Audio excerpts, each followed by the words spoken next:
السلام عليكم ورحمة الله وبركاته. أهلا ومرحبا بكم في صفحتكم وقناتكم مشجع أهلاوي مع حمدان نور الدين.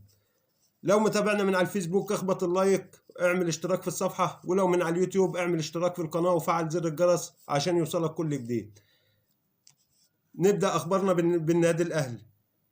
بعد إراحة النادي الأهلي الذي حصل عليها 24 ساعة يعود للتدريبات اليوم. كولر يحذر لاعبي الأهلي بالاستهتار بالفريق الأثيوبي وإنهاء المباراة مبكرا، ويرفض سيناريو مباراة اتحاد العاصمة.